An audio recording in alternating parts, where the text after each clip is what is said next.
Closing entries क्या होती हैं. We have done quite a bit now. We have little things to do now. So we have started with the source documents. Then we accounting cycle पे हमने start कर, हमने journal entries करी, फिर posting करी उनकी, फिर ट्रायल बैलेंस बनाया, फिर एडजस्टिंग जर्नल एंट्रीज़ करी, 4 तरह की जो 4 कैटेगरीज होती हैं. फिर हमने उनकी पोस्टिंग करी, फिर उनका एडजस्ट ट्रायल बैलेंस बनाया, और फिर हमने फाइनेंशियल स्टेटमेंट्स बनाई. अब हमारे पास जो आखिर की तीन चीज़ें हैं, वही आपको जर्नल एंट्री करनी है, क्लोजिंग, फिर उसकी पोस्टिंग करनी है, और फिर ट्रायल बैलेंस बनाना है. ओके, तो इनको कहते हैं closing journal entries. These are called closing journal entries.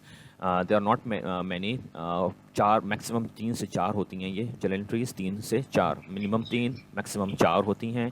और इनको इसमें क्यों करना पड़ते हैं? तो क्लोजिंग जर्नल एंट्रीज़ का जो थ्योरी है वो बेसिकली ये है कि आपके जो रेवेन्यूज़ एंड एक्सपेंस अकाउंट है, रेवेन्यू एक्सपेंस हमें पता ही हो, आप पता है, या हमने जो क्लास में करा, तो इनकम स्टेटमेंट के अंदर रेवेन्यू एंड एक्सपेंस अकाउंट्स होते हैं. तो रेवेन्यूज़ एंड एक्सपेंस अकाउंट जो होते हैं, they are relate only to a given accounting पे, एक अकाउंटिंग पीरियड से ही लिंक होते हैं, चाहे वो 1 महीने का हो, चाहे वो 1 क्वार्टर का हो, चाहे वो 1 साल का हो. और इसकी वजह से आप वो they are called temporary accounts, यानी कि वो जब अकाउंटिंग पीरियड ख़त्म हो गया तो आपको रेवेन्यू एंड एक्सपेंस अकाउंट जो है उनको भी क्लोज़ करना है, बंद करना है, उनको ज़ीरो पे लेकर आना है.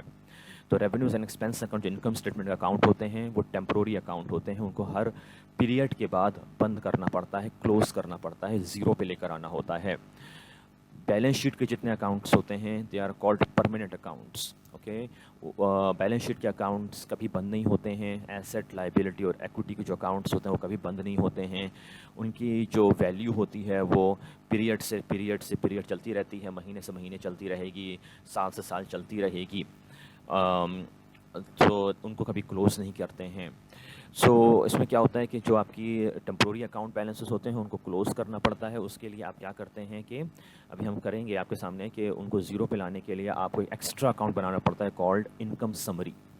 इनकम समरी एक्स्ट्रा अकाउंट हम बनाते हैं, जो उसी वक्त हम बनाएंगे और उसी वक्त उसको भी क्लोज़ कर देंगे, उसको भी बंद कर देंगे. ओके, यानी इनकम समरी भी जो होता है वो टेम्प्रोरी अकाउंट खुद होता है, और उसको हम अभी बनाएंगे और अभी ख़त्म कर देंगे उसको.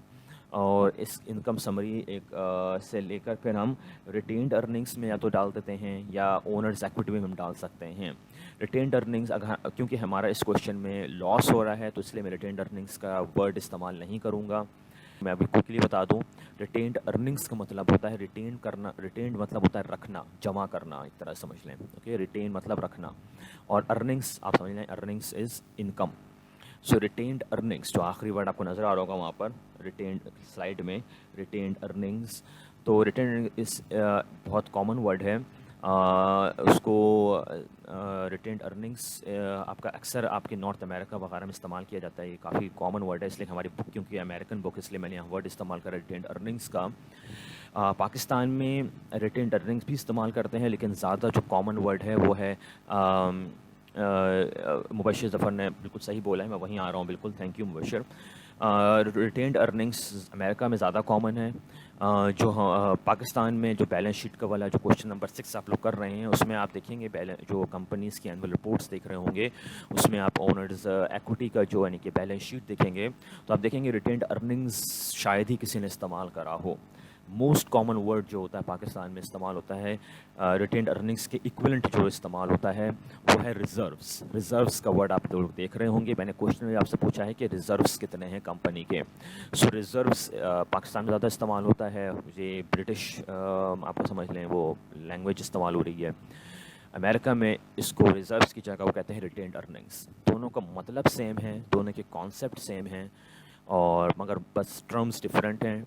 और इसको मैंने एक्सप्लेन भी आपको कर दिया है वीडियो के अंदर, जो मैंने आपको वीडियो दी है बैलेंस शीट की और इनकम स्टेटमेंट की.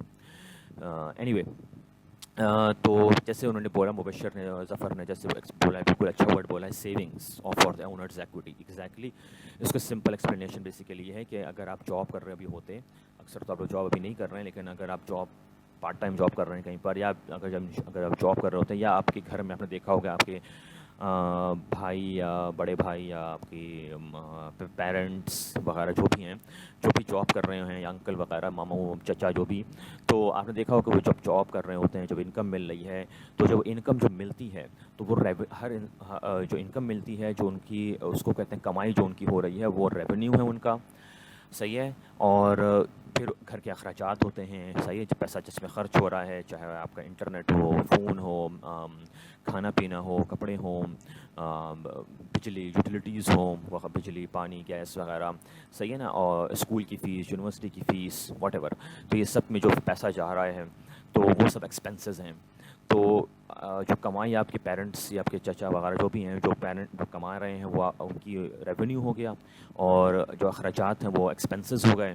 तो रेवेन्यू माइनस एक्सपेंस। सही है। जो अगर कमाई ज़्यादा है और एक्सपेंसेस कम हैं, तो घर में कुछ बचत हो जाएगी, आपके पेरेंट की कुछ बचत हो जाएगी कुछ। तो वो कहते हैं कि घर में, कहते हैं नॉर्मली, हम कहते हैं कि हमारा इतना महीने का इतना पैसा बच गया, या साल का इतना पैसा बच गया, बचत हो गई कुछ। सही है। लेकिन कंपनी उसी चीज़ को कहती है इनकम, नेट इनकम कहती है। सही है।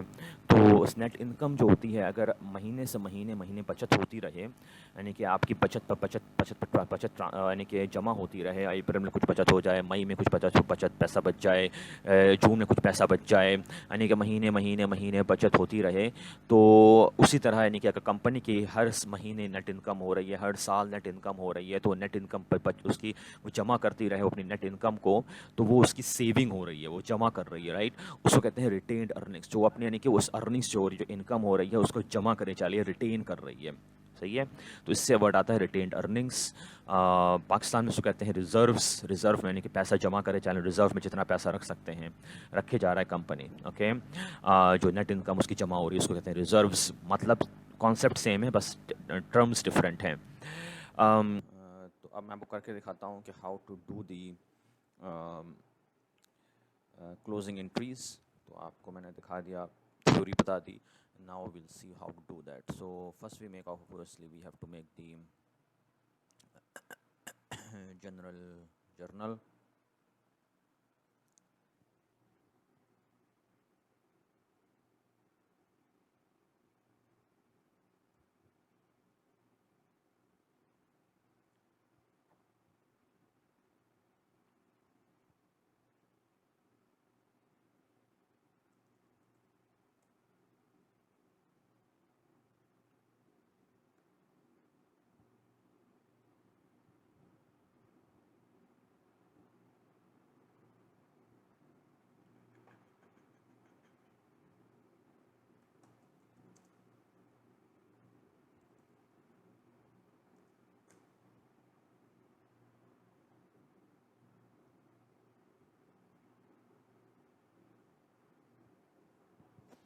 ओके। सो जैसे थ्योरी में बताया मैंने आपको कि there are usually 3 to 4 types, depending, क्या देखेंगे किस तरह होगा। सही है। Usually 3 to 4 types of closing journal entries होती हैं। तो जो फर्स्ट 3 हैं वो पहले मैं करता हूँ, ताकि वो जो फर्स्ट 3 हम हमेशा ही होंगी आपके पास। सही है। जो आखिरी 4th होगी वो डिपेंड करता है कि इस तरह ओनर्स ड्राइंग्स और या डिविडेंड्स हैं या नहीं। अगर डिविडेंड्स हैं या ओनर्स ड्राइंग्स हैं, तो उसके ऊपर डिपेंड करते हुए, अगर नहीं है तो नहीं करेंगे क्लोजिंग एंट्री, अगर है तो फिर उस क्लोजिंग एंट्री करनी पड़ती है। ठीक है। सो द फर्स्ट 3 जो मैं करूँगा जर्नल एंट्रीज, वो तो करनी ही करनी है रिगार्ड। सही है। हर क्वेश्चन में वो करनी होंगी आपको। सबसे पहले हम जो एंट्री करेंगे वो है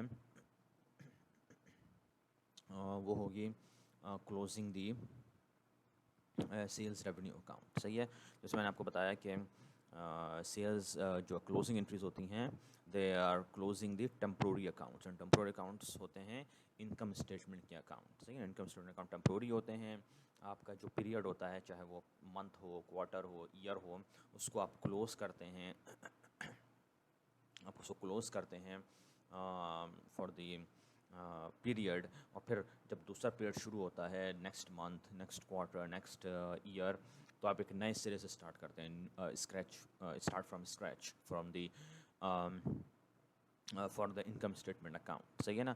बैलेंस शीट के अकाउंट्स परमानेंट अकाउंट्स होते हैं, तो वो तो हमेशा ही उसमें जब तक बैलेंस रहेगा और जब तक आपको कुछ बेचना नहीं है, रखना अपने पास, तो वो चलता रहेगा वो अकाउंट। तो आपको टेम्पोररी अकाउंट जो इनकम स्टेटमेंट के हैं, रेवेन्यू और एक्सपेंस अकाउंट, इन सबको आपको क्लोज करना होगा। तो सबसे पहले आप क्लोज करेंगे सर्विस रेवेन्यू को अकाउंट, ठीक है ना। तो सर्विस रेवेन्यू अकाउंट जो है उसको क्लोज करना है, ठीक है। आपको देखना होगा सर्विस, अब यहाँ पर तो आपको नज़र नहीं आ रहा है इनकम स्टेटमेंट में, लेकिन अगर हम जरा और पीछे जाएँ ट्रायल बैलेंस में, तो ट्रायल बैलेंस में हमें पता है कि रेवेन्यू जो अकाउंट है सर्विस रेवेन्यू, उसका क्रेडिट बैलेंस होता है, राइट। क्रेडिट साइड पे लिखा होता है इसका बैलेंस, ठीक है। सो क्रेडिट बैलेंस है सर्विस रेवेन्यू, रेवेन्यू का अकाउंट, ओके। तो अगर किसी चीज़ को क्लोज करना है, उसको फिनिश करना है, उस अकाउंट को ज़ीरो पे लेकर आना है, राइट, तो क्या करेंगे, उसको वो हम उल्टा चलेंगे, ठीक है ना। अगर हम सर्विस रेवेन्यू का उसका बैलेंस रखा हुआ है 90,000 क्रेडिट साइड पे, सही है। अगर हम इससे ज़रा सा और पीछे जाएं तो हम देख सकते हैं टी अकाउंट्स, सही है। तो टी अकाउंट्स में हम देख सकते हैं कि टी अकाउंट में देखें जाएं तो सर्विस रेवेन्यू का टी अकाउंट जो है उसमें 90,000 हमारा क्रेडिट साइड पे रखा हुआ है,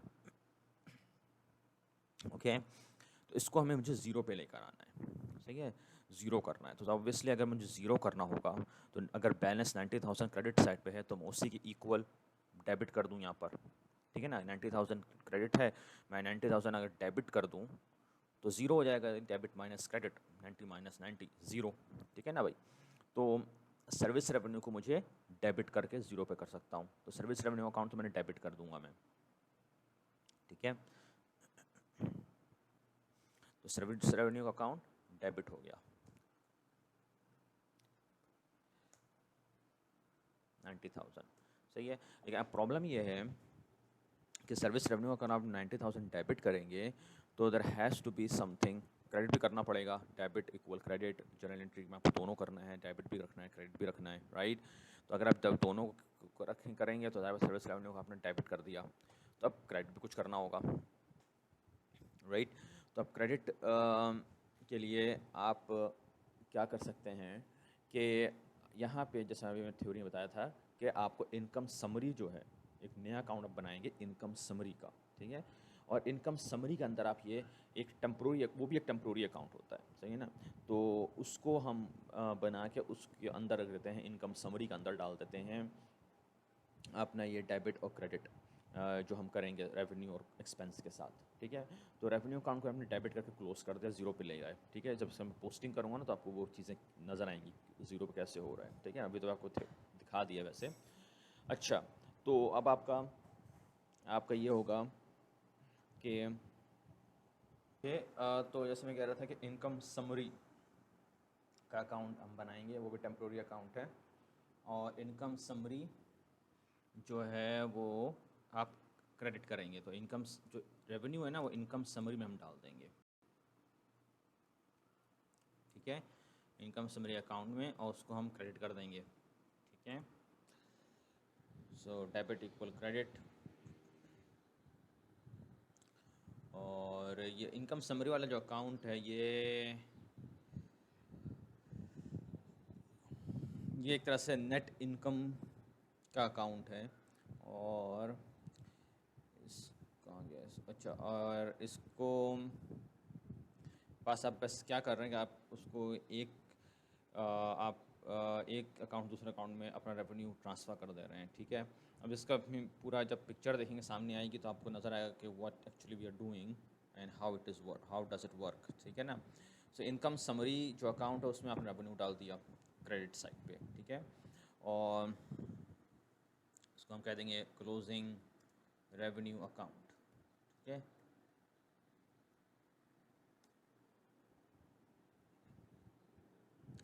फिर इसी तरह हम आगे बढ़ते हैं।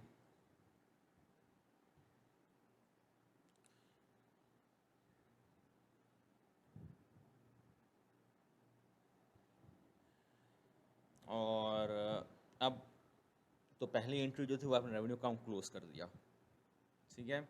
अब आपकी जो नेक्स्ट है आपका, तो हम वापस अगर जाएं इनकम स्टेटमेंट में तो देखें रेवेन्यू अकाउंट जो हमारा है वो तो आपने क्लोज कर दिया, फिनिश कर दिया, डन कर दिया उसको, सही है ना। इंटरप्राइट बैलेंस में जाएं तो आपको रेवेन्यू अकाउंट हमारा जो है उसको हमने क्लोज कर दिया। उसके नीचे बाकी कितने सारे एक्सपेंस अकाउंट्स हैं, 7 एक्सपेंस अकाउंट्स हैं हमारे एग्जाम्पल में, सही है ना। किसी में कम होंगे, किसी में ज़्यादा होंगे, राइट।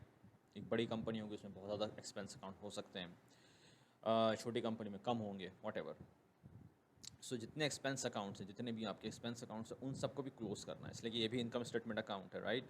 इनकम स्टेटमेंट में जितने अकाउंट्स हैं उन सबको क्लोज करना, वो सब टेम्प्रोरी अकाउंट्स होते हैं, हर पीरियड के नए बनते हैं और फिर हर पीरियड में वही क्लोज कर दिए जाते हैं। तो रेवेन्यू अकाउंट तो हमने क्लोज कर दिया, सही है ना। क्रेडिट बैलेंस था, हम उसको डेबिट करके ज़ीरो पे कर देंगे, कर दिया उसको, ठीक है। अब एक्सपेंस अकाउंट के सारे डेबिट बैलेंसेस हैं, क्योंकि इनके सारे डेबिट बैलेंसेस, तो आप इमेजिन कर सकते हैं कि what going to happen here, right. If they all have debit balances, right, let's look at one of the expense accounts, T account, salary expense. ठीक, अब सैलरी एक्सपेंस का डेबिट बैलेंस है 24,000, मुझे इसको क्लोज करना है, ज़ीरो पे लेकर आना है, okay. To bring it down to zero, मैं क्या करूँगा, ऑब्वियसली कि मैं जो क्रेडिट साइड है उस पर 24,000 क्रेडिट कर दूँ, ठीक है ना। अगर 24,000 क्रेडिट कर दूंगा तो 24,000 debit minus 24,000 credit equal to zero, ठीक है ना। तो मुझे एक्सपेंस अकाउंट जितने हैं उन सबको भी ज़ीरो करना है, उनके ज़ीरो करने के लिए मुझे उनको क्रेडिट करना पड़ेगा। तो ये डेप्रिसिएशन एक्सपेंस 875 डेबिट बैलेंस है, मैं 875 क्रेडिट कर दूँ, ज़ीरो हो जाएगा। प्रीपेड इंश्योरेंस 5,000 डेबिट है, 5,000 क्रेडिट कर दूँ, ज़ीरो हो जाएगा। प्रीपेड रेंट 10,000 डेबिट है, 10,000 क्रेडिट कर दूँ, ज़ीरो हो जाएगा, ठीक है ना। तो जितने एक्सपेंस अकाउंट्स हैं उन सब को अगर हम क्रेडिट कर दें तो दे ऑल विल है ज़ीरो पे चले जाएंगे, ठीक है ना।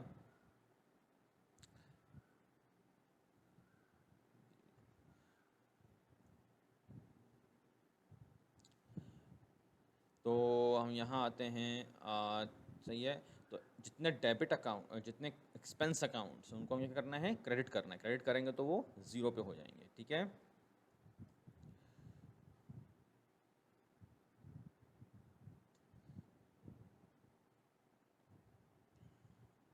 सही है, तो अभी हम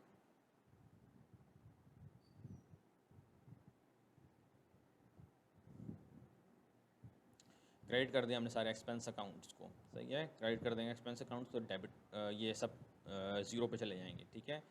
अब क्योंकि एक्सपेंस अकाउंट्स हमने क्रेडिट करके ज़ीरो पे कर दिया, तो इसका अब डेबिट क्या करें, ठीक है ना। अभी डेबिट जो होगा,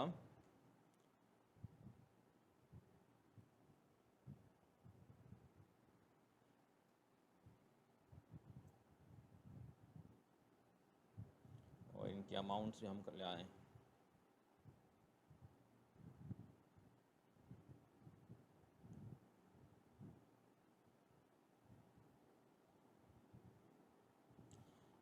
ठीक है। तो अब मसला ये है कि अब ज़ाहिर क्रेडिट तो आपका आ गया, लेकिन डेबिट भी कुछ करना होगा, डेबिट इक्वल क्रेडिट, राइट।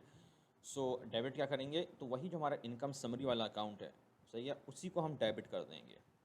यानी कि जितने एक्सपेंस अकाउंट्स थे, जितने हमारे एक्सपेंसेस थे, जितने हमारे अखराजात थे महीने के, जितने एक्सपेंसेस थे, उन सब के अकाउंट्स हमने क्लोज करके वो सारा जो है, सारे एक्सपेंसेस का टोटल जो है उसको ट्रांसफ़र कर दिया इनकम समरी के अंदर, ठीक है। सो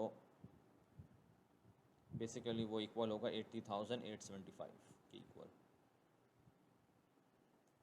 80,875 जो हमारे एक इनकम स्टेटमेंट में आपको नज़र आएगा। इनकम स्टेटमेंट में हमारे टोटल एक्सपेंसेस कितने थे, सारे टोटल एक्सपेंसेस मिला के कितना हुआ था, 80,875, राइट। तो हमने सारे 80,875 हमने ट्रांसफ़र कर दिया इनकम समरी के अंदर। तो अब देखें क्या हो रहा है, इनकम समरी में क्रेडिट भी है और इनकम समरी में डेबिट भी है, ठीक है। नाउ द थर्ड जो एंट्री है वो आपको भी समझ में नहीं आएगी। इससे पहले हम ऐसा करते हैं कि जो हमने अभी करा है ना, इसको पोस्ट कर देते हैं। इसको पोस्ट करेंगे ना तो आपको फिर क्लियर पिक्चर आना शुरू होगी कि हम कर क्या रहे हैं यहाँ पे, ठीक है ना। तो इसकी हम पोस्टिंग करते हैं।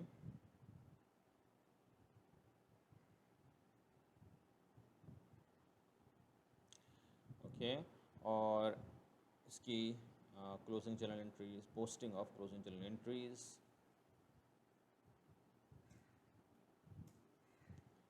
Journal ledger, okay, okay. तो पोस्ट आप हम मल्टीपल टाइम्स कर चुके हैं, जो मंथली ट्रांजैक्शंस हमने करी थी पहले, सही है, उसकी मैंने पोस्टिंग करी थी सारी, ओके। कहाँ गई, ओके, ये सारी मंथली ट्रांजैक्शंस करनी थी, तो इसकी हमने सारी पोस्टिंग करी थी, आपको M50 अकाउंट में पोस्टिंग करा था हमने, सही है। उसके बाद हमने डिस्ट्रॉयड बैलेंस बनाया, उसके बाद हमने एडजस्टिंग एंट्रीज़ करी, एडजस्टिंग जर्नल एंट्रीज़ करके फिर जाहिर सी बात है हमको जब जर्नल एंट्रीज़ करते हैं पोस्टिंग करनी होती है, तो एडजस्टिंग जर्नल एंट्रीज़ के बाद फिर हमने पोस्टिंग करी। हर अकाउंट में नहीं करनी होती है, कुछ अकाउंट्स जिसको हमने टच करा था, कुछ न्यू अकाउंट्स बनाए हमने, कुछ पुराने अकाउंट्स उसमें हुआ वगैरह वगैरह, राइट। तो वो हमने पोस्टिंग करी और उसके बाद अब हमने जो क्लोजिंग जर्नल एंट्रीज़ कर रहे हैं, तो जर्नल एंट्रीज़ के बाद फिर पोस्टिंग करनी होगी, तो फिर ये पोस्टिंग के सारे अकाउंट्स जो भी हम टच करेंगे journal entries, closing journal entries में, उसकी हमें पोस्टिंग भी करनी पड़ेगी, ठीक है ना। तो अब मैं क्या करूँगा यहाँ से कि सारे ही मैं पिक कर लूँगा ताकि आपको दिखा सकूँ कि सही है। तो इवन दो के सब में बैलेंस नहीं जाएगा, लेकिन हम सब पिक कर लेंगे यहाँ से, ठीक है ना। तो यहाँ अब मैं हाथ जब मैनुअल अगर करते तो ज़रा आप चाहे बात है आप सब पिक नहीं करते, आप सब कॉपी पेस्ट नहीं करते, लेकिन क्योंकि एक्सेल में तो आराम से हम कॉपी पेस्ट कर सकते हैं यहाँ से, ओके। तो अब हमारा ये होगा, नंबर्स का मसला हो गया, यहाँ पे कोई मसला नहीं है।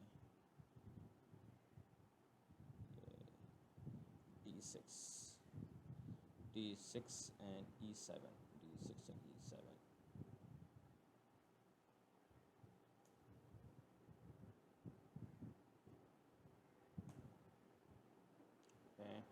ज़रा सा कोई क्लिक देख लें, कहीं कोई फार्मूला जहाँ पर हमारा कोई मसला ना हो गया हो हमारा कोई, क्योंकि हमने कॉपी पेस्ट करा तो फार्मूला चेंज हो सकता है। एंड डोंट थिंक सो वही एक फार्मूला था वहाँ पर।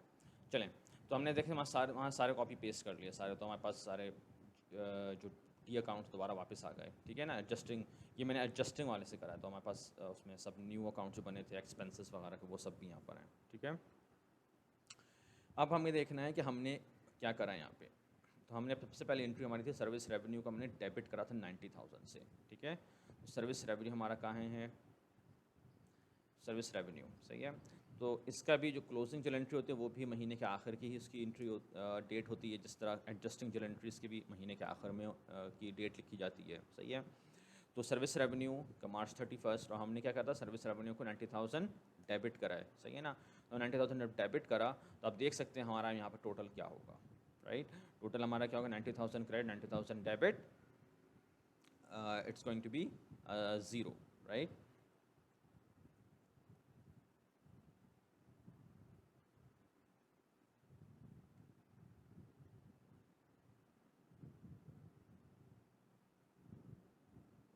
सो अगर हम यहाँ पर टोटल लिख दूँ मैं इसका, तो क्या होगा, 90,000 डेबिट साइड पे टोटल, 90,000 क्रेडिट साइड पे टोटल, ठीक है ना। तो अब हमारा आप खुद से देख सकते हैं कि व्हाट विल हैपन, राइट।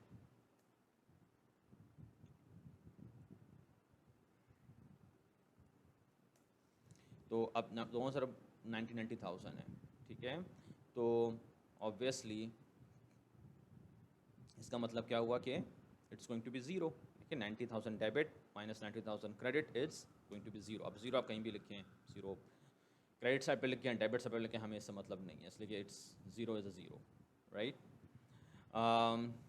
तो ज़ीरो हो गया हमारा ये सर्विस रेवेन्यू। तो देखें अब इस तरह क्या कहेंगे, ज़ीरो मतलब क्या है, को हमने क्लोज़ कर दिया अकाउंट, ठीक है ना।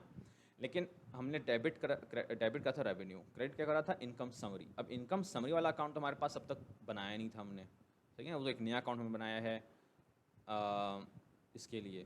तो इसके लिए हम क्या करते हैं कि तो इसको हमें एक नया अकाउंट बनाना पड़ेगा, टी अकाउंट बनाना पड़ेगा यहाँ पर।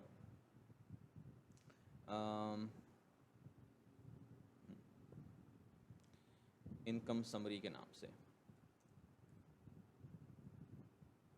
ठीक है। और तो इनकम समरी में हमने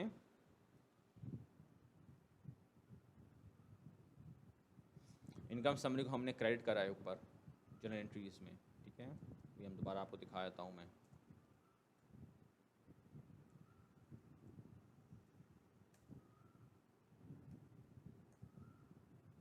इनकम समरी का हमने 90,000 से क्रेडिट करा है, सही है। इनकम समरी को 90,000 से क्रेडिट करा है, और that's what I have done here at the bottom of the sheet, that हमने इनकम समरी को जो टी अकाउंट बनाया उसमें 90,000 क्रेडिट कर दिया, पहली एंट्री, ठीक है।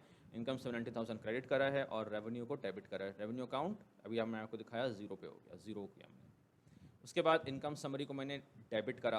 अब ये जो एंट्री करी है मैंने कंपाउंड एंट्री करी है, रिमेंबर कंपाउंड एंट्रीज। सही है, मैं आपके सामने पहले कर चुका हूँ कंपाउंड एंट्रीज, तो ये कंपाउंड एंट्री करी है हमने। सही है, अगर आप चाहें, अगर आप कंपाउंड एंट्री, फिर मैं कह रहा हूँ कंपाउंड एंट्री अगर समझ में नहीं आती है, अगर आप चाहें तो उसको अलग अलग भी कर सकते हैं, लेकिन उसमें आपको ज़्यादा टाइम लगेगा। Income summary debit 10,000 debit, prepaid rent expense 10,000 credit, फिर आप करेंगे इनकम समरी डेबिट 5,000 डेबिट, फिर आप करेंगे प्रीपेड इंश्योरेंस एक्सपेंस 5,000 क्रेडिट, फिर income summary debit 500 credit, interest expense credit 500 credit. इस तरह एक एक कर करना पड़ेगा, तो आपको बार बार इनकम समरी बनाना पड़ेगी। आप वो भी कर सकते हैं, स्टिल फाइन। ओके, मैंने यहाँ पर एफिशिएंसी के लिए, टाइम बचाने के लिए, जगह बचाने के लिए, अपनी एफर्ट को बचाने के लिए मैंने एक कंपाउंड एंट्री कर ली कि सारे एक्सपेंस अकाउंट को क्रेडिट कर दिया और उनका टोटल जो है वो इनकम समरी में हमने डेबिट कर दिया। और ये डेबिट जो करा है अमाउंट जो है ये equal to the all of the expenses in the income statement. Income statement में भी सारा मौजूद है टोटल इसका, ठीक है, उसी की इक्विवेलेंट है। अभी क्या हुआ, अभी और भी एंट्रीज़ हैं क्लोजिंग जर्नल एंट्रीज़, लेकिन अभी के लिए आपको कुछ चीज़ समझ में नहीं आएगी, अगली जर्नल एंट्री समझ में नहीं आएगी कि किस तरह हुआ। तो इसलिए मैं चाह रहा हूँ कि पोस्टिंग करूँ तो आपको कुछ अब पिक्चर आनी शुरू होगी कि हम किस तरह इसका क्लोज कैसे हो रहा है ये, और फिर इनकम समरी का जो टी अकाउंट है वो कैसे हम करेंगे। इसलिए इनकम समरी में देखें आपके दो डिफरेंट अमाउंट्स आ रही हैं। सही है ना, एक क्रेडिट 90,000 है, डेबिट 80,000 है, तो यकीनन कुछ फिर अमाउंट बच जाएगी किसी साइड पे। तो वो इसलिए मैं क्या चाह रहा हूँ कि पहले पोस्टिंग करके आपको एक पिक्चर सामने आ जाए, जैसे अभी इमेजिनरी ना रहे ये सब चीज़ें। उसके बाद ये सब एक्सपेंस, हमारे पास एक्सपेंस अकाउंट सारे बने हुए हैं और हमारे पास इनकम समरी का अकाउंट, टी अकाउंट बना हुआ है। सही है ना, तो इसको हम पोस्टिंग कर दें इसकी भी। तो इनकम समरी को हमने डेबिट करा है 80,875 से, ठीक है। सो 80,875 हमारा इनकम समरी डेबिट कर दें। तो मार्च 31 80,875 से हमने डेबिट कर दिया, ठीक है। आप देख सकते हैं कि डिफरेंस पैदा हो रहा है, राइट, कि अब क्रेडिट साइड पे 90,000 है, डेबिट साइड पे 80,000 है। सही है, हमेशा मैंने आपसे कहा कि टी अकाउंट आप पोस्ट करें तो क्या करें कि उसको आप टोटल निकालना है, तो पहले देखें कि किस साइड पे बड़ा नंबर है, right. You already know that, you should know that bye now. सही है, उसी साइड पे आप उसका टोटल लिखेंगे, ठीक है। बड़ा सिंपल चीज़ है, जिस साइड पे बड़ा नंबर है उस साइड पे आप उसका टोटल लिख देंगे, ठीक है। तो यहाँ पर क्रेडिट साइड पे बड़ा नंबर है, राइट, तो हम क्रेडिट साइड पे इसका टोटल लिखेंगे। टोटल क्या होगा, 90 माइनस 80,875, 9,125। सही है, दैट्स दी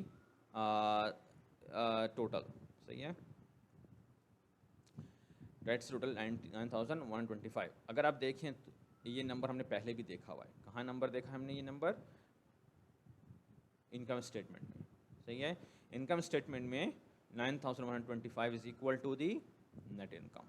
सही है, तो इनकम समरी में जो नेट बैलेंस हमारा आया, सही है ना, जब हमने माइनस करा इससे दूसरे साइड को, तो वो 9,125 आया, और वही इक्वल नंबर है जो हमारा नेट इनकम है। अगर नेट लॉस होता तो वो भी नंबर वहीं आता। सही है, उसी के हिसाब से आता। अच्छा, अब अगर नेट लॉस होता तो आप खुद सोच सकते हैं, ये मैं आपको आंसर नहीं बताऊंगा, कि अगर हम, क्योंकि नेट इनकम थी हमारी, तो नेट इनकम जो है वो हमारी आ गई क्रेडिट साइड पे। अगर नेट लॉस होता, अगर हमारा नेट लॉस होता तो फिर हमारा नंबर क्या है, डेबिट साइड पे आता। नेट नंबर, जो नेट नंबर क्या डेबिट साइड पे आता या क्रेडिट साइड पर ही आता। यह आपके सोचने के लिए है कि आप खुद सोचें कि व्हाट डू यू थिंक, कि अगर हमारा नेट, इस केस में हमारा नेट इनकम थी तो क्रेडिट साइड पे 9,000 आया। अगर नेट लॉस होता तो किस साइड पे हमारा नेट नंबर जो है, टोटल नंबर किधर जाता। सही है, that's for you to think about. Okay, अच्छा, उसके बाद हमने 80,875 को डेबिट कर दिया इनकम समरी में। उसके बाद हमारे जितने ये 7 एक्सपेंस हैं उनको सब में हमने क्रेडिट करा है, तो ये भी हमें ज़ाहिर बात है पोस्टिंग करनी है इसकी भी। तो प्रीपेड रेंट एक्सपेंस को हमने क्रेडिट करा है 10,000 से, ठीक है। सो प्रीपेड रेंट एक्सपेंस कहाँ है भाई, प्रीपेड रेंट एक्सपेंस को 10,000 से डेबिट कर दिया है, सॉरी क्रेडिट करा है, 10,000 क्रेडिट, राइट। सो 10,000 जब मैं क्रेडिट करूँगा इसको, ज़रा सा नीचे रखता हूँ इसको ताकि आपको क्लियरली नज़र आए, लेकिन डेट दोनों की सेम है। Okay, this 10,000 came from the adjusting entries, this 10,000 is coming from the closing journal entry. Okay, they both have the same date.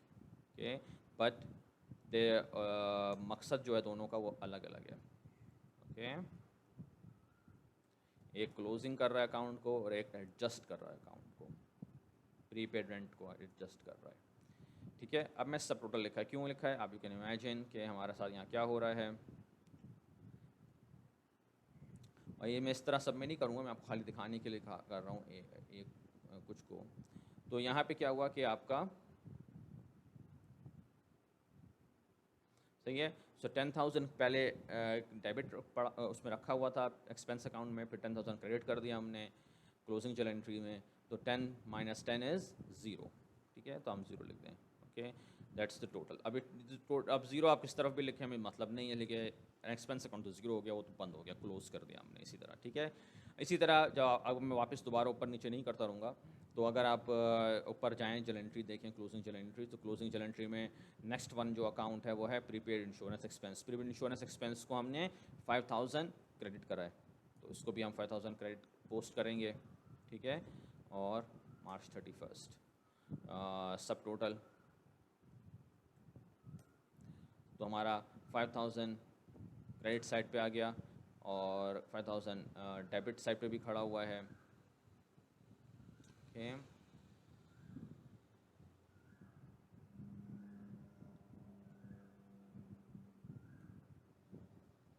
तो आप देख सकते हैं कि हमारा टोटल यहाँ क्या होगा, राइट। और टोटल विल बी ऑब्वियसली 0। सही है, एक से दूसरे को माइनस कर दिया हमने, 0 आंसर आ जाएगा हमारा।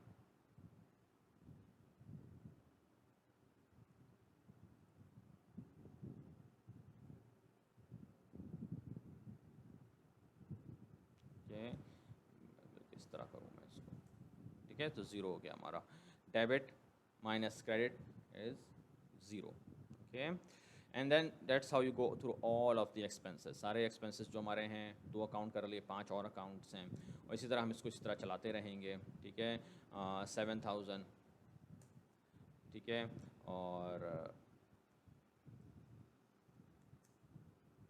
सही है, तो अब क्योंकि हमारा ज़्यादा टाइम लग रहा है तो मैं इसको यहीं पर 0 कर दूंगा।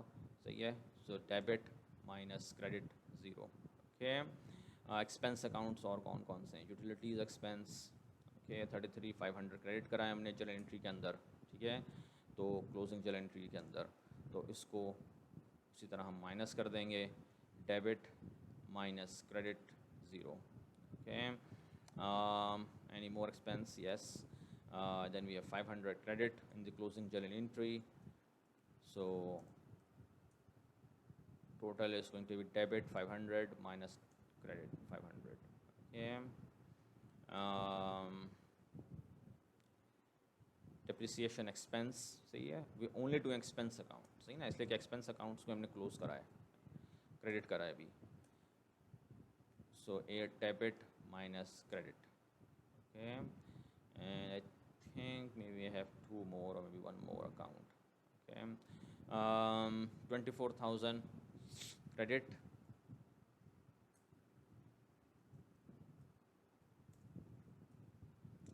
and इसको यहीं पर हम कर दूँ, debit plus debit minus credit equal 0। Any more, I don't think so.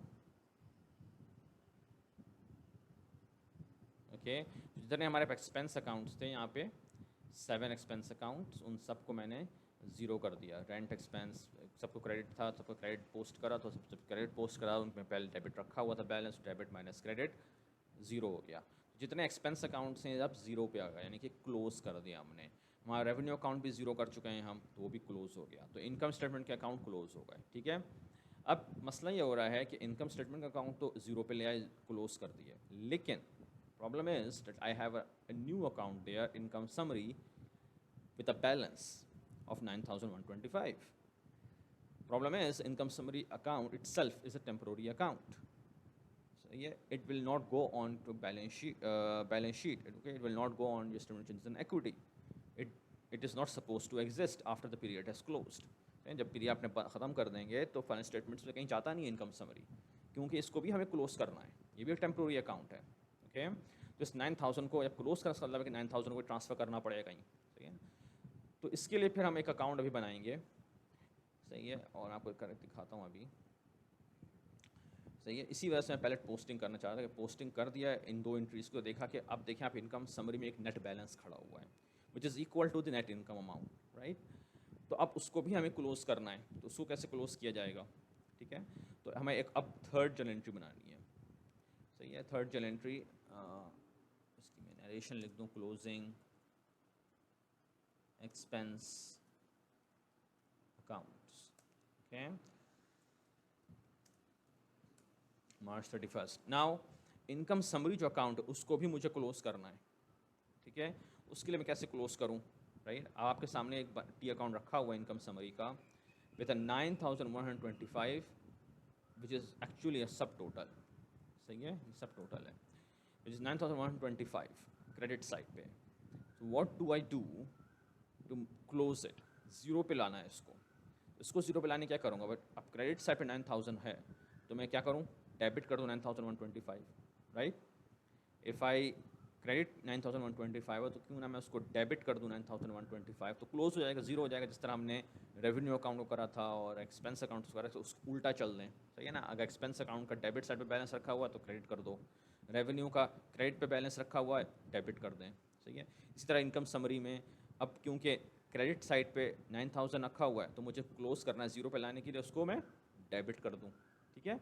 अगर मैं डेबिट कर दूंगा तो ये 9000 debit minus 9000 credit equal to zero हो जाएगा, राइट। तो इसके लिए हम जर्नल एंट्री बनाते हैं। तो इनकम समरी को मुझे डेबिट करना है, ये तो हमने निकाल लिया, ठीक है। इनकम समरी को हम डेबिट करेंगे 9125 से, ठीक है। अगेन हर चीज़ के डेबिट करेंगे, क्रेडिट भी करना है, सही है, इक्वल डेबिट इक्वल क्रेडिट करना है।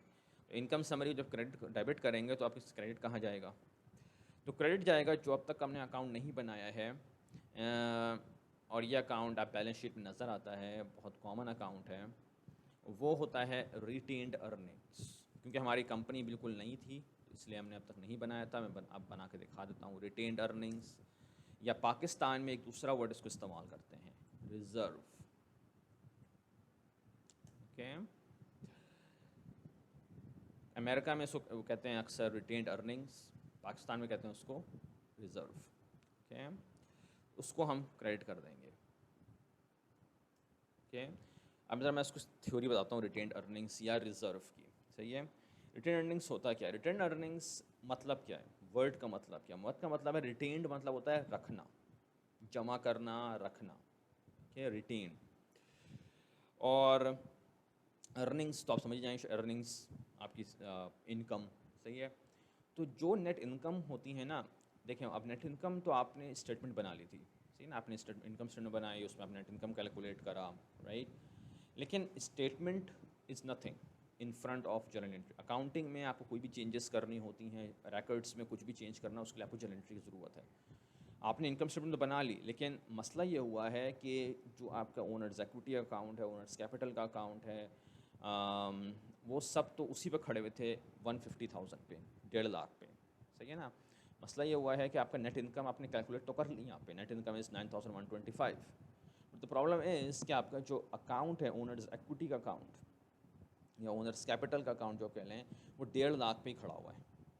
ओनर ड्राइंग्स पे अब पे वहीं पर खड़ी है 30,000, सही है। यानी कि आपका जो 9000 नेट इनकम है, इसका तो कहीं नज़र ही नहीं आ रहा मुझे ना, इसका तो कोई अकाउंट ही नज़र नहीं आ रहा यहाँ पे, राइट। अब जब हमने क्लोजिंग एंट्रीज़ करी हैं, तो क्लोजिंग एंट्रीज़ करके क्या हुआ कि मैंने रेवेन्यू को क्लोज कर दिया, एक्सपेंस को क्लोज कर दिया, तो इनकम समरी जो है, इनकम समरी का जो अकाउंट है वो दिखा रहा है 9000, ठीक है। लेकिन इनकम समरी जो अकाउंट है, जैसे मैंने कहा, it's itself is a temporary account, you can not have that account anywhere on your financial statements. So what to do with that income summary account, हम उसको क्या लेकर चलूँ, मैं कहाँ लेकर जाऊँ, सही है। तो उसके लिए फिर हमने एक अकाउंट बनाया रिटेन्ड अर्निंग्स। अब रिटेन्ड अर्निंग्स मैंने कहा कि रिटेन मतलब होता है रखना, अर्निंग्स मतलब इनकम, यानी कि जो आपका इनकम है। अब क्योंकि हमारा पहला महीना है ये, तो हमारी जो इनकम हुई है उसको मैं कहीं कहाँ रखूँगा, तो मैंने उसको सेव करा है, मेरा सेविंग अकाउंट जो बना उसको कहते हैं रिटेन्ड अर्निंग्स, जहाँ मेरी इनकम रखी जाएगी, ओके। जब नेक्स्ट महीना आएगा तो नेक्स्ट महीने में फिर हमारी इंशाल्लाह नेट इनकम होगी, सही है। तो जैसे अस्यूम कि अगर 10,000 इनकम होती है, नेट इनकम होती है, तो वो 10,000 भी रिटेन अर्निंग्स में चला जाएगा। सही है। तो फिर टोटल सेविंग्स कितनी हो जाएंगी, टोटल इनकम कितनी होगी, 9,000 from March plus 10,000 from April equal to 19,125। सही है ना। फिर इसी तरह जब हम नेक्स्ट महीने में आएंगे, फिर उसमें पैसा, उसमें इसी तरह हमारा यानी कि फॉलोइंग मंथ यानी कि मई में आएंगे, फिर जून में, और इंशाल्लाह हमारा इनकम जो है नेट इनकम मुस्तकिल होती रहेगी, तो हम सारे नेट इनकम जमा करते रहेंगे। 9,000, 10,000, 15,000, 11,000, 13,000, जो भी हमारा नेट इनकम बन रही है हर महीने की, उसको हम जमा करते रहेंगे रिटेन्ड अर्निंग्स के, यानी कि मैं जमा कर रहा हूँ रिटेन्ड अर्निंग्स, यानी कि अपनी अर्निंग्स जो है, इनकम जो है, उसको एक जगह जमा कर रहा हूँ, तो वो रिटेन्ड अर्निंग्स कहलाता है। रिटेन्ड अर्निंग्स रखना, जहाँ पर अर्निंग्स रखी हुई है। सही है। दूसरा वर्ड जो जैसे मैंने कहा पाकिस्तान में इसका वर्ड इस्तेमाल करते हैं वो है रिज़र्व का। उसका मतलब क्या, तो मतलब वही है रिज़र्व, यानी कि रिज़र्व में, यानी कि आप समझ जाएं रिज़र्व में पैसा जो जमा करके रखा हुआ है। सही है। अब डिफरेंट टाइप्स ऑफ रिज़र्व होते हैं, जनरल रिज़र्व होता है, रिस्ट्रिक्टेड रिज़र्व होता है, वगैरह वगैरह। वो आप इंशाल्लाह कहीं मौका मिला तो शायद आगे पढ़ें, वही मैं उसमें नहीं जा रहा हूँ। अभी के लिए आपके लिए हमारे लिए जनरल रिज़र्व है, यानी जनरल रिज़र्व जिसमें हम पैसा जमा करते रहेंगे, अपना इनकम जमा करते रहेंगे। ठीक है। तो रिटेन्ड अर्निंग्स का अब तक हमारे पास टी अकाउंट नहीं बना हुआ है, तो हम इसको टी अकाउंट बना लेते हैं। That's not a big problem.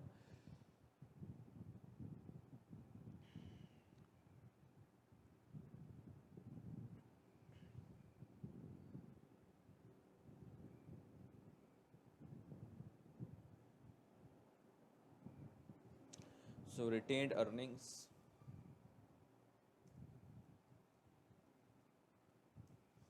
सही है, या फिर उसको हम कह लें रिज़र्व। तो इसमें हमने क्रेडिट करा है 9,125। सही है। और इसको हमने जो 9,000 इनकम समरी की जो अकाउंट है उसमें 9,125 डेबिट कराए। इसको मैं अलग से लिखूँ, 9,125 डेबिट कराए।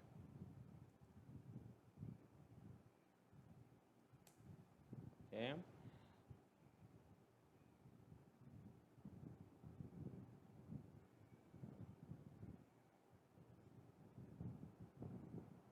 तो हमारा क्या हुआ यहाँ पे, 9,000 क्रेडिट था पहले से, फिर 9,125 डेबिट करा क्लोजिंग जर्नल एंट्री में। सही है। तो हमारा क्या हो गया, ये क्लोज हो गया zero. Right. 9,000 debit minus 9,000 credit equal to zero. आप जिस साइड पे उसका बैलेंस लिखें हमें इससे मतलब नहीं, इसलिए तो ज़ीरो है। ज़ीरो चाहे आप डेबिट साइड पे लिखें, क्रेडिट साइड पे लिखें, डजेंट मैटर। राइट। और उसका 9,000 हमने डेबिट करा था, फिर 9,125 हमने क्रेडिट करा था रिटेन्ड अर्निंग्स में, तो वहाँ टोटल आ गया 9,125। क्रेडिट साइड पे टोटल रखा हुआ है 9,125 का। ठीक है। उसके बाद अब ये तीन जो एंट्रीज़ हैं, ये तो आपको हर कंपनी में करनी पड़ेंगी। सही है। ये तीन जो एंट्रीज़ हैं, ये they are required in every company. Okay. छोटी हो बड़ी हो whatever, these three general closing general entries are required. पहले रेवेन्यू अकाउंट को क्लोज करा हमने, फिर सारे एक्सपेंस अकाउंट्स को क्लोज करा, फिर जो हमने सारा जमा करते थे इनकम समरी में, income summary it self is a temporary account, तो उसको भी हमने क्लोज कर दिया, और फिर उसका सारा एंडिंग बैलेंस डाल दिया रिटेन्ड अर्निंग्स। यानी कि जो नेट इनकम हमारी थी ना, नेट इनकम 9,000, वो कहाँ गई, एंड में गई रिटेन्ड अर्निंग्स। रिटेन्ड अर्निंग्स जो अकाउंट है वो हमारा है बैलेंस शीट का अकाउंट, वो एक परमानेंट अकाउंट है। सही है। अच्छा, तो इस तरह हमने इनकम समरी वाले अकाउंट्स को और हर expense in revenue account, expense account से फिर इनकम समरी अकाउंट सबको क्लोज कर दिया, और सबका जो एंड रिजल्ट में पैसा जो था वो डाल दिया हमने रिटेन्ड अर्निंग्स के अंदर। ठीक है। अच्छा, अब ये तीन एंट्रीज तो हमें करनी होती है हर क्लोजिंग एंट्रीज में, हर कंपनी के साथ। अब ये हमारा एक फोर्थ एंट्री करनी है। फोर्थ एंट्री ऑप्शनल होती है, डिपेंड करता है सिचुएशन के ऊपर। सिचुएशन ये होती है कि अगर कंपनी के मल्टीपल शेयर होल्डर्स हैं। सही है। अगर मल्टीपल शेयर होल्डर्स हैं, तो शेयर होल्डर्स होते हैं वो कंपनी के ओनर्स होते हैं। सही है। शेयर होल्डर जो शेयर ओन करते हैं, जो उन्होंने पैसा डाला है कंपनी में, कंपनी पैसा डाला तो उनके शेयर्स होते हैं, कंपनी उनको शेयर्स देती है, तो वो कंपनी के एक्चुअल ओनर्स होते हैं। सीईओ कंपनी का ओनर नहीं होगा, सीएफओ नहीं होता है, बल्कि जो शेयर होल्डर्स होते हैं, इन्वेस्टर्स होते हैं, क्योंकि उनका पैसा लगा हुआ है बिज़नेस में, उन्होंने कंपनी में शेयर पैसा डाला हुआ, किसी ने 10% शेयर ख़रीदा कंपनी का, किसी का 15% है, किसी का 5% है, किसी का 1% है, whatever, right. So because they have bought shares in the company, they are the actual owners of the company. Okay, so since they are the owners of the company, they if they are paid dividends. अब आप dividend का नाम शायद पहली मरतबा सुन रहे हो. Dividend जो होता है वो आप जब शेयर ख़रीदते हैं तो आप as a share holder dividend लेने के हकदार होते हैं, डिविडेंड मिलने का आपको हक है. ओके, डिविडेंड मिलना का मतलब क्या होता है कि डिविडेंड होता क्या है कि कंपनी ने जितना प्रॉफिट कमाया है, सही है ना, हमारे उसमें जो है वो 9,000 कमाया है, सही है. जो 9,000 कमाया है कंपनी ने, अहमद ने, तो अगर उसके शेयर होल्डर्स होते हैं, अगर ये पब्लिक कंपनी होती है, इसके डिफरेंट शेयर होल्डर्स होते हैं, तो हो सकता है कि 9,000 वो डिस्ट्रीब्यूट कर देता, दे देता अपने शेयर होल्डर्स को कि भाई 9,000 कमाया है. जिसके शेयर होल्डर्स हैं, किसी का कि वो ये 10% ओन करता है कंपनी को, 10% ऑफ 9,000 इज़ 10% ऑफ 9,000 इज़ 912, सही है. वो 917 रुपये आपको वो दे देता उसको डिविडेंड के तौर पे. अगर कोई किसी ने 1% कंपनियाँ ख़रीदा हुआ है, शेयर ख़रीदे 1%, तो उसको 91 रुपये मिलते हैं, सही है. अगर किसी ने फॉर एग्ज़ाम्पल किसी ने 50% कंपनी ख़रीदी हुई है, 50% कंपनी ख़रीदी हुई है, तो 912 का आधा तकरीबन आपके 450 का कुछ पैसा मिलता है उसको, सही है ना, 450 रुपये मिलते हैं. और इसी तरह सबको यानी कि 450 नहीं 4,500 पैसे मिलते हैं, 4,500 रुपीज़. ओके, एनीवे, सो इस तरह सबको पैसे मिलते हैं डिफरेंट तरीके. किसी को 1,000 मिलता है, किसी को 100 रुपये मिलते हैं, किसी को 4,500 मिलते हैं, वॉट एवर, डिपेंडिंग ऑन उन्होंने कितना पैसा इन्वेस्ट करा है कंपनी के अंदर. 50% ओनरशिप है, 10% ओनरशिप है, 1% ओनरशिप है, वगैरह वगैरह, सही है. डिफरेंट ओनर, तो उसको कहते हैं डिविडेंड. वो जो पैसा मिलता है शेयर होल्डर्स को कहते हैं डिविडेंड मिलना, सही है. अब क्योंकि हमारी जो एग्जांपल है, वो एग्जांपल जो है, हमारी एग्जांपल में क्या हो रहा था कि Ahmed is a sole proprietor है, सही है ना. वो खुद उसने अपनी कंपनी का ओनर है, वो कोई शेयर होल्डर नहीं है. उसने खुद पैसा लगाया हुआ है, 1.5 लाख पैसा लगाया है कंपनी में, और वो he is the soul proprietor है. वो खुद ही एक अकेला बंदा जो है कंपनी चला रहा है. ओके, तो सोल प्रोप्राइटर जो होता है, अब अगर वो चाहे तो सारा पैसा निकाल ले कंपनी से, लेकिन बिज़नेस से सारा पैसा निकाले, बिज़नेस सारा पैसा निकाले तो क्या होगा, बिज़नेस ख़त्म हो जाएगा, राइट. लेकिन उसने कुछ पैसा निकाला अपने घर के लिए, अपने फैमिली एक्सपेंसेस के लिए, सही है, तो कुछ पैसा निकाला है. तो डिविडेंड हो तो यहाँ पे हमने उसको जो पैसा निकाला था, तो उसको हमने डाला था 30,000. कहाँ डाला था, अगर आपको हम पीछे जाएँ तो हम देख सकते हैं कि उसने 30,000 निकाला, हमने उसको पैसा डाला था कि ओनर्स ड्राइंग्स के अंदर, सही है ना, विथड्रॉल से आ जाए. तो विथड्रॉल, उसने ओनर ने कुछ पैसा विथड्रॉ कराया बिज़नेस से, और वो उसने ले गया, घर पे ले गया, इसलिए घर के लिए उसको ग्रोसरी चाहिए, राशन चाहिए, फैमिली एक्सपेंसेस हैं, वगैरह वगैरह. तो उसने बिज़नेस से कुछ पैसा निकाला और घर ले गया, ठीक है. अगर ये पब्लिक कंपनी होती, जैसे मैंने कहा पब्लिक कंपनी तो इसके शेयर होल्डर्स होते हैं, सही है, तो फिर यहाँ पे ओनर्स ड्राइंग्स नहीं होता, सही है. फिर हम कहते हैं dividends. So dividends, owner drawings, same thing, concept same है. डिपेंड करता है कि सोल प्रोप्राइटर है या मल्टीपल आपके शेयर होल्डर्स हैं. क्योंकि कंपनी, कॉरपोरेशन जो होती है, कंपनी जो होती है, उसमें मल्टीपल शेयर होल्डर्स होते हैं, डिफरेंट शेयर होल्डर्स होते हैं, तो उनको ओनर्स ड्राइंग्स नहीं कहते हैं. उनको ओनर्स को जो पैसा मिलता है उसको कहते हैं हम डिविडेंड्स दे रहे हैं, तो डिविडेंड्स आता है वहाँ पर, सही है. क्योंकि यहाँ पर सोल प्रोप्राइटर है, एक ही बंदा है, तो हम उसी को सारा वो पैसा विथड्रॉ कर रहा है कंपनी से, बिज़नेस से, तो उसको हम कहेंगे ओनर्स ड्राइंग्स, सही है. सो ओनर्स ड्राइंग्स जो है उसको हमने डेबिट, उसका बैलेंस होता है 30,000, सही है. अब 30,000 पैसा निकाला हुआ है, हमें क्या करना है कि क्योंकि जैसे मैंने कहा कि जैसे पैसा निकला जाता है उसको भी हमें रिकॉर्डिंग करनी है. ओके, उसकी भी हमें रिकॉर्डिंग करनी है. विथड्रॉल की हो, सो प्रोप्राइटर विथड्रॉल करेगा, और अगर पब्लिक कंपनी तो डिविडेंड, तो डिविडेंड का भी हमें क्लोज करना पड़ता. तो ये क्लोज कहाँ होता है, वैसे अब आइडियली क्लोज होता है रिटेन्ड अर्निंग्स से. क्यों कि जितना रिटेन अर्निंग्स में क्या है, रिटेन अर्निंग्स में हमारे प्रॉफिट है, जितना प्रॉफिट हमने कमाया है वो सारा प्रॉफिट हमने जमा करके रखा हुआ है रिटेन अर्निंग्स के अंदर, राइट. तो जब रिटेन अर्निंग्स, अब उसी को हम शेयर करते हैं ओनर के साथ, सही है ना. अच्छा, सही है, तो ओनर आपका जो मल्टीपल ओनर शेयर होल्डर्स होते हैं उन्हीं को पैसा जो मिलेगा वो पैसा उन्हीं से मिलेगा। तो जैसे मैंने कहा कि 9125 है, तो उसी में से किसी का 1% ओनरशिप है तो 1% मिलेगा डिविडेंड मिलेगा, किसी को 10% डिविडेंड मिलेगा, किसी को 50% डिविडेंड मिलेगा, जितना उनका शेयर ओनरशिप है कंपनी के अंदर। ठीक है, जो रिटेन्ड अर्निंग्स होती हैं उसी में से पैसा डिविडेंड्स दिए जाते हैं। ठीक है, क्योंकि यहाँ पे सो प्रोप्राइटर है तो यहाँ पर हमने ज़रा सा डिफरेंट कर दिया। यहाँ पे ये करा है कि अब उसने पैसा कितना निकाला है 30,000, राइट, लेकिन हमारे पास जो अर्निंग्स हैं वो सिर्फ 9,000 है, तो मैं रिटेन्ड अर्निंग्स में तो मैं कर ही नहीं सकता कुछ। रिटेन्ड अर्निंग्स से तो मैं पैसा निकाल ही नहीं सकता। रिटेन्ड अर्निंग्स में पैसा टोटली 9,000 है, 30,000 उसने पैसा निकाला है, तो I can not take the money out. So I have two options, मैं दो तरीके से कर सकता हूँ मैं, लेकिन वो शायद कॉम्प्लिकेशन हो जाए। मैं चाहूँ तो रिटेन अर्निंग्स से 9,000 निकालूँ, बकिया जो 21,000 है, रिमाइंडर 21,000 जो मैं ओनर्स कैपिटल से निकाल लूँ, that's also possible. Okay, corporation में आप ये नहीं कर सकते हैं, और ये एक अलग चीज़ होगी, मैं उसमें नहीं जा रहा हूँ। कॉर्पोरेशन में you can not take the money out from owners capital. Okay, you can only take out the money from retained earnings. Retained earnings जितना पैसा होगा आप उतना पैसा खर्च कर सकते हैं डिविडेंड्स के देने के लिए, लेकिन उससे ज़्यादा नहीं दे सकते डिविडेंड्स।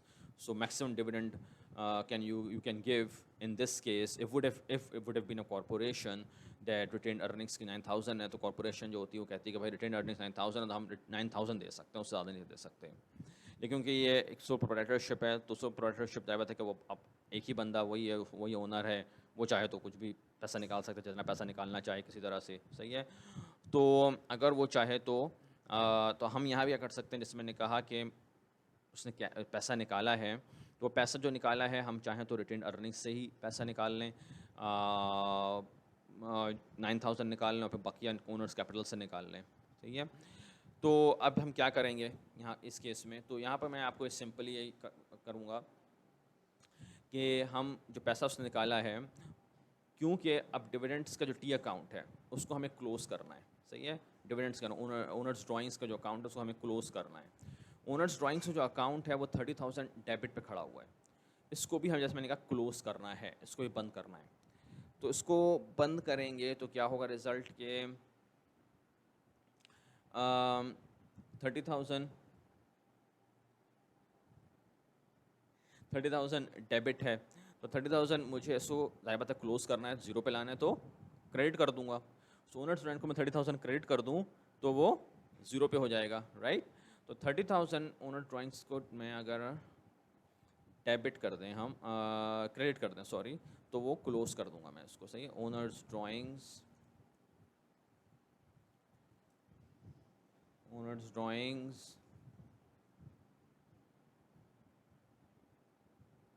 को 30,000 से क्लोज कर दिया हमने। सही है, ओनर ड्राइंग 30,000 क्रेडिट कर दिया। सो ओनर ड्राइंग 30,000 में जब क्रेडिट करा तो it becomes zero, right. Owner drawings 30,000 से मैं डेबिट कर दिया, सॉरी क्रेडिट कर दिया, तो टोटल क्या हो जाएगा, debit minus credit equal to zero. सही है, सो ओनर ड्राइंग्स तो क्लोज हो गया। अब मसला ये, ओनर ड्राइंग क्लोज हो गया तो अब मैं डेबिट क्या करूं। ओके, तो इसमें मैं डेबिट करूंगा ओनर्स, हमारे पास ओनर्स कैपिटल है ना, उसमें से मैं क्लोज कर दूंगा उसमें से।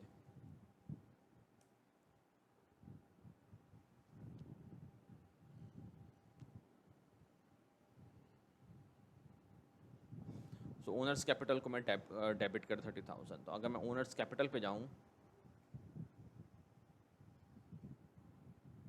तो उसको क्या कह रहा है, मैंने ओनर्स कैपिटल को 30,000 मैंने डेबिट कर दिया है।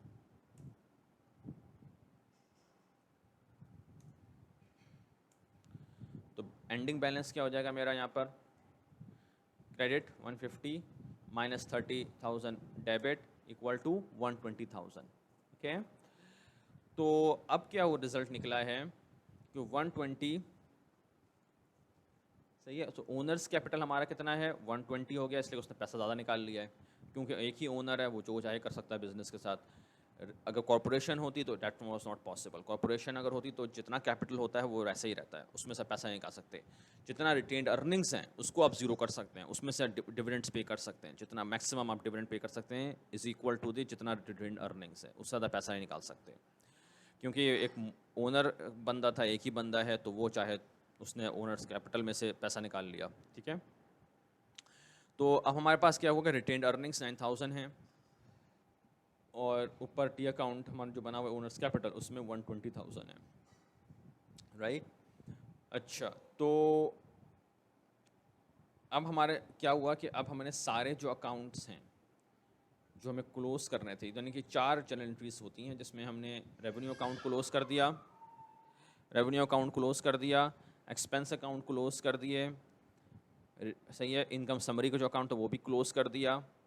उसके रिजल्ट निकला कि रिटेन्ड अर्निंग्स का अकाउंट बनाया जो परमानेंट अकाउंट है, और ओनर्स ड्राइंग्स जो है वो भी हमने क्लोज कर दिया, सही है, क्रेडिट करके। अगर डिविडेंड होता हमारा यहाँ पे, कॉरपोरेशन अगर होती तो डिविडेंड होता, डिविडेंड्स होते तो वो भी हम इसी तरह क्लोज करते हैं, सही है। और उसका जो रिज़ल्ट है हम डाल देते ओनर्स के। अगर कॉरपोरेशन डिविडेंड का मसला आता तो कॉरपोरेशन अगर होती तो रिटेन्ड अर्निंग्स को डेबिट करते, सही है। तो यहाँ पे जो आता है, हम ओनर्स कैपिटल करा है मैंने, लेकिन रिटेन्ड अर्निंग्स डेबिट करा जाता अगर ये कॉरपोरेशन होती, मल्टीपल शेयर होल्डर्स होते, ठीक है। मल्टीपल शेयर होल्डर्स के रिजल्ट में क्या होता है कि यहाँ पर हम रिटेन्ड अर्निंग्स को डेबिट करते हैं, सही है। रिटेन्ड अर्निंग्स से ही आप ओनर्स ड्राइंग्स को रिड्यूस करते हैं। तो रिज़ल्ट ये निकलता हमारा कि अब क्या हुआ कि आपने जनरल एंट्री बना ली है 4, सही है। और इसके मैं नरेशन लिख दूँ, क्लोजिंग विथड्रॉल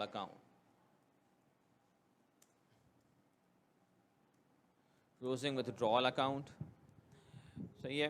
तो हमने 4 जनरल एंट्रीज क्लोजिंग की करी, उन सब की हमने पोस्टिंग कर दी, सही है। और जब पोस्टिंग हमने कर दी है तो अब क्या बनेगा आपको you can imagine what you will do is your trial balance, सही है। ये 3 तो एक साथ चलते हैं, जनरल एंट्री करेंगे तो पोस्टिंग करनी पड़ेगी, पोस्टिंग करेंगे तो फिर ट्रायल बैलेंस बनाना होगा, ठीक है। तो फिर ट्रायल बैलेंस हमारा बनेगा post closing trial balance, okay.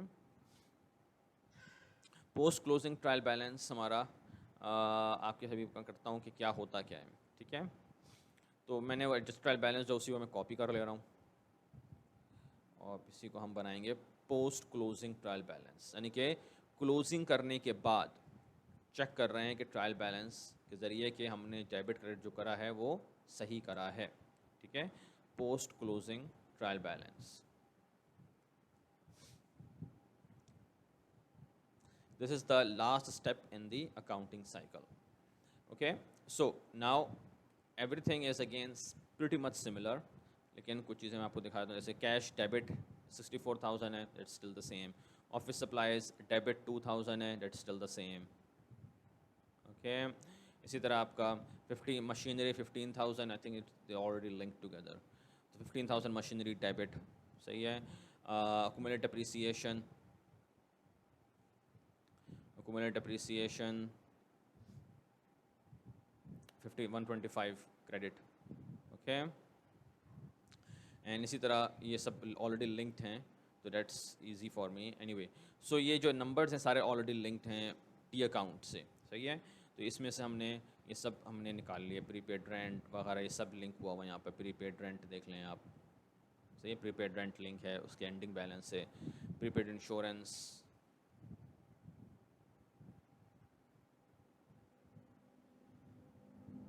Okay. अगर हम आते हैं on revenue accounts payable, bank loan interest payable, in utilities payable का लिंक अपडेट करना होगा, utilities payable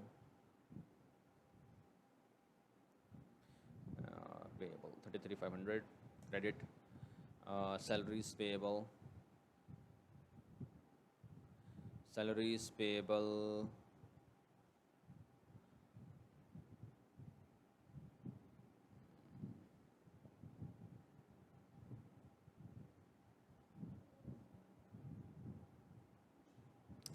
salaries payable 4,000 credit, okay.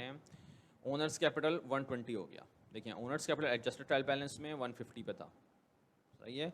लेकिन क्योंकि अब अपडेट कर दिया हमने तो वो हमारा कम हो गया। ओनर ड्राइंग देखें ज़ीरो पे आया है, क्योंकि ज़ीरो है तो there is no point writing it, right. लेकिन ओनर ड्राइंग्स का बैलेंस क्या है यहाँ पे, ज़ीरो है ना हमारे पास, हमने इसको ज़ीरो कर दिया, क्लोज कर दिया है ओनर ड्राइंग्स के अकाउंट को। ओनर ड्राइंग्स का हमारा अकाउंट ज़ीरो पे खड़ा हुआ है, राइट। तो ज़ीरो पे जो अकाउंट है उसको लिखने की ज़रूरत क्या है, आप चाहें तो लिख सकते हैं, लेकिन उसको लिखने की ज़रूरत क्या है, देखो तो ज़ीरो है, उससे तो कुछ अफेक्ट ही नहीं होगा बैलेंस शीट पे, ट्रायल बैलेंस पे, राइट। तो उसको लिखने की हमें ज़रूरत ही नहीं है यहाँ पे, सही है। लेकिन there is one account still left, सही है। अब अच्छा, ओनर्स कैपिटल को हमने कर दिया, लेकिन हमारा एक जो अकाउंट है वो क्या है, अब जो हमारे रेवेन्यू और एक्सपेंस के अकाउंट्स थे, सही है ना, हमारा ट्रायल बैलेंस में अगर जाते हैं तो उसके बाद हमारे रेवेन्यू और एक्सपेंस के अकाउंट्स थे, तो मैंने देखें रेवेन्यू एक्सपेंस अकाउंट्स को कॉपी नहीं करा। उसकी वजह ये है कि रेवेन्यू अकाउंट हमारा ज़ीरो पे है, राइट। एक्सपेंस अकाउंट्स को हमने सारा ज़ीरो पे कर चुके हैं, राइट। हमारा ट्रायल बैलेंस हमने ये सारा जो यहाँ पे करा है अभी काम, चलें एंट्रीज जो करी और उसके बाद हमने उसकी पोस्टिंग करी, तो सारे एक्सपेंस अकाउंट तो ज़ीरो पे हैं, राइट। एक्सपेंस अकाउंट ज़ीरो पे जा चुके हैं, तो इसको लिखने की ज़रूरत क्या है हमारे ट्रायल बैलेंस में, तो ज़ीरो पे खड़ा हुआ है, राइट। एक्सपेंस अकाउंट जितने हमारे ज़ीरो पे हैं, so what's the point of writing it in the trial balance. Trial balance में लिखने की ज़रूरत ही नहीं है, लेकिन तो ज़ीरो बैलेंस है, वो तो क्लोज कर चुके हैं, सही है।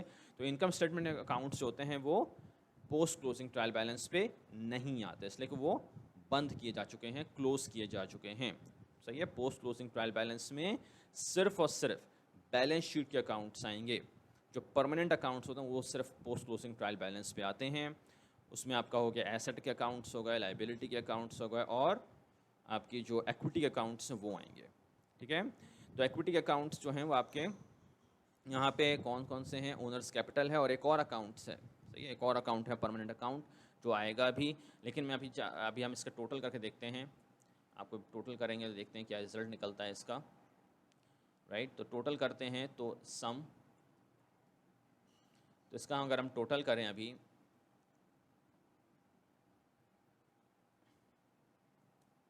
तो 241,000 on the debit side and 238,75, यानी कि इक्वल नहीं हो रहा, right. There is a problem.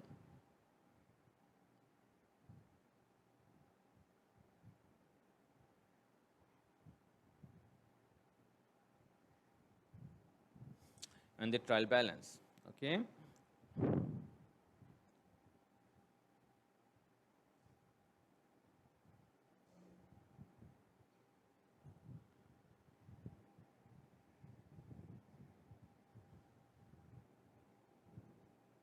और जब इक्वल क्यों नहीं हो रहा है, क्योंकि हमारे पास एक अकाउंट है, वो है रिटेन्ड अर्निंग्स का, जिसको हमने नहीं डाला है। वो भी मैंने कहा था पहले, retained earnings is a permanent account, it's a balance sheet account, okay. तो उसका बैलेंस क्या है, उसका बैलेंस होता है क्रेडिट साइड पे उसका बैलेंस होगा,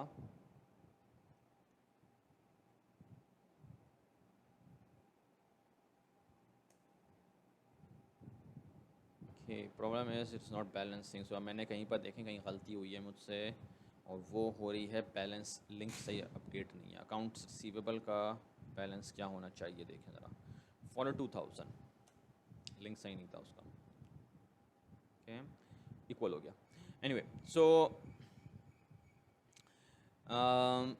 दैट्स तो 248,000 हमारा इक्वल हो गया, ट्रायल बैलेंस इक्वल हो गया, डेबिट इक्वल क्रेडिट, ओके। और अब आप देखें तो मैं एक चीज़ दिखाना चाह रहा हूँ कि ओनर्स कैपिटल, जो ओनर्स एक्विटी अकाउंट्स हैं, दो अकाउंट्स हैं, ओनर्स कैपिटल और रिटेन अर्निंग्स हैं, सही है। सो ओनर्स कैपिटल कितना है, 120,000 बैलेंस है, और रिटेन अर्निंग्स कितनी है, 9,125। अगर मैं इनको टोटल करूँ, आप टोटल ज़बानी कर सकते हैं, टोटल क्या होगा, 1,29,000, सही है। 1,29,000 will be the total of this, right. That's equal to the owner's equity balance, सही है। तो हमने बैलेंस शीट में क्या दिखाया, बैलेंस शीट में हमने कहा है कि ओनर्स एक्विटी का टोटल बैलेंस कितना है, 1,29,000, right. That's exactly what it is in the trial balance. अगर हम ओनर्स एक्विटी के जो दो अकाउंट्स हैं दोनों को अगर ऐड कर दें, owners capital 120 plus retain earnings of 9,000, total is 1,29,000। That's same as the जो हमने बैलेंस शीट में ऑलरेडी कह चुके हैं कि बैलेंस शीट हमारा ओनर्स एक्विटी का बैलेंस कितना है, वही उतना है बैलेंस हमारा यहाँ पे ट्रायल बैलेंस में आ रहा है, सही है। So that's how you do your make your post closing trial balance, and that's pretty much your whole accounting cycle आपकी बन गई। हमने सही है कि आपने क्लोजिंग जर्नल एंट्रीज करें, अकाउंट्स क्लोज कर दिए। अब जो जबकि जितने accounts post close trial balance वो सिर्फ और सिर्फ बैलेंस शीट के परमानेंट अकाउंट्स हैं। Okay, asset, liabilities and owners equity accounts हैं। There is no revenue account in there, there is no expense account in there. उनके नंबर्स मौजूद हैं। ये 9000 आपको मैं आपके सामने करता आ रहा हूँ, देखा होगा 9125 जो है वो नेट इनकम के इक्वल है। और नेट इनकम किस तरह आई कि हमने उसको इनकम समरी में किस तरह हमने रेवेन्यू डाला, और कि इनकम समरी में हमने एक्सपेंसेस डाले, फिर इनकम समरी का जो नेट बैलेंस था 9120 उसको फिर हमने रिटेन अर्निंग्स में ट्रांसफ़र कर दिया। तो 9125 में जो है अगर हम उसको एक्सपैंड करें तो वो उसी में आएगा, वो रेवेन्यू और एक्सपेंसेस से बन के आया है। और इसी तरह हमने फिर जो अकाउंटिंग इक्वेशन सीखी थी, एक्सपेंडेड अकाउंटिंग इक्वेशन, वो हमने इसी तरह करी थी, राइट। हमने उसको एक्सपैंड करा तो वो इसी तरह देखें, वो एक्चुअली मैंने जिस तरह से सिखाया तो इसकी वजह ये थी कि एंड में आपको आना होता है उसी तरह पे करना है होता है। आपको बैलेंस शीट आपका यानी कि बैलेंस शीट जो है जो एक क्लोज स्टाइल बैलेंस है उस पर आपको नज़र नहीं आ रहा है revenue expense accounts, but they are hidden, सही है ना, वो छुपे हुए हैं रेवेन्यू एक्सपेंस अकाउंट्स, लेकिन वो हैं मौजूद हैं वहाँ पे। उनको हमने बैलेंस शीट पे ले आए हैं रिटेन अर्निंग्स के ज़रिए। लेकिन हम रेवेन्यू एक्सपेंस के जो अलग अलग अकाउंट्स थे वो नहीं हमने रखे हैं यहाँ पे। उनको हमने उनको क्लोज कर दिया है, बंद कर दिया है, फिनिश ज़ीरो पे कर दिया है, सही है। अब जब अप्रैल स्टार्ट होगा, नेक्स्ट महीना स्टार्ट होगा, नेक्स्ट पीरियड स्टार्ट होगा, तो हम दोबारा से नए वही अकाउंट जो हैं उनको दोबारा उसमें नए तरीके से नंबर्स डालना शुरू करेंगे, रेवेन्यू और एक्सपेंस के अकाउंट्स। और फिर क्या होगा कि जब फिर अप्रैल के एंड में फिर हम उसको क्लोज करेंगे वगैरह। तो इस तरह क्या होगा, हमें एक आसानी से हमें आइडिया रहेगा कि जब हम इनकम स्टेटमेंट बना रहे हैं तो हमें हर मंथ का हमें आइडिया रहेगा कि हमने ये मार्च में कितना इनकम बना हुई, अप्रैल में कितनी इनकम हुई, मई में कितनी इनकम हुई या लॉस हुआ वगैरह, सही है ना। अगर हम उसको मिक्स कर दें, क्लोज नहीं करेंगे ना, तो क्या होगा, वो मिक्सअप हो जाएगा। मार्च का 9000 है, वो हो सकता है कि हम अप्रैल में हम सिर्फ 5000 हमारा 5000 लॉस हो जाए, सही है। तो अगर हमारा 5000 लॉस होता है अप्रैल में, सो 9000 इनकम हुई है मार्च में, 5000 लॉस होता है अप्रैल में, तो वो रिज़ल्ट निकलना हो जाएगा 4000, 9000 income minus 5000 loss of April, net balance बन जाएगा 4000। अगर हम क्लोज नहीं करेंगे तो 4000 इनकम के साइड पर रहेगा, तो हमको क्या आपको लगेगा आप तो इनकम हुई आपकी हो गई है अप्रैल के एंड में, लेकिन आपकी इनकम नहीं हुई है। आपकी अप्रैल में लॉस हुआ है, आपकी जो पहले से इनकम थी आपको एक्चुअली रिड्यूस करना पड़ गया उसको, सही है। 9000 माइनस 5000 इक्वल 4000। लेकिन अगर आप उसको अलग अलग रखेंगे, अगर आप हर महीने का क्लोज कर देंगे रेवेन्यू और एक्सपेंस अकाउंट्स को, और हर महीने उसको नए फ्रेश नंबर्स में डालेंगे, तो आपको क्लियरली पता रहेगा कि भाई 9000 मेरे जो थे वो आया था, प्रॉफिट हुआ था, मुनाफा हुआ था मार्च में, और जो मेरा और जब हम आप अप्रैल देखेंगे तो अप्रैल देखेंगे कि हमारा अगर 5000 नुकसान हुआ है तो वो अप्रैल के में हुआ है, नुकसान हुआ है तो क्यों हुआ है, और फिर उसके आप वजूहात मालूम करेंगे, रीज़न देखेंगे कि why did I have a loss in April, सही है। मिक्सअप कर देंगे तो वो पता नहीं चलेगा, इसी तरह से क्लियर चीज़ सामने नहीं आएगी। अब यहाँ तो छोटे नंबर्स थे, अगर हम करोड़ों में बात करें, बड़ी कंपनी है करोड़ों, और उसमें बात करें तो उसमें अगर हम अलग अलग नहीं रखेंगे तो ये मसला पैदा हो जाएगा, आपको क्लियरली इस चीज़ सामने नहीं आएगी। और जाहिर बात है कि ये तो बहुत आसान सी चीज़ थी, इसमें तो और बहुत कॉम्प्लिकेशन पैदा होती है रियल लाइफ में। काफ़ी सारी ऐसी चीज़ें आती हैं जो हम लोग नहीं पढ़ेंगे, पेंशन वगैरह की लाइबिलिटी वगैरह, और उसमें डेफर्ड और ये टैक्सेस वगैरह की चीज़ें आ सकती हैं इसके अंदर। एनीवे, तो that's all your accounting cycle, ठीक है। और अकाउंटिंग से देखा हमने इट्स जो है अब, क्योंकि अगर आप इसको ऑटोमेट कर देते हैं सॉफ्टवेयर वगैरह के ज़रिए, तो इट्स बिकम्स वेरी इजी। हाथ से करने में, मैनुअली करने में it takes a long time to go through all of this, okay.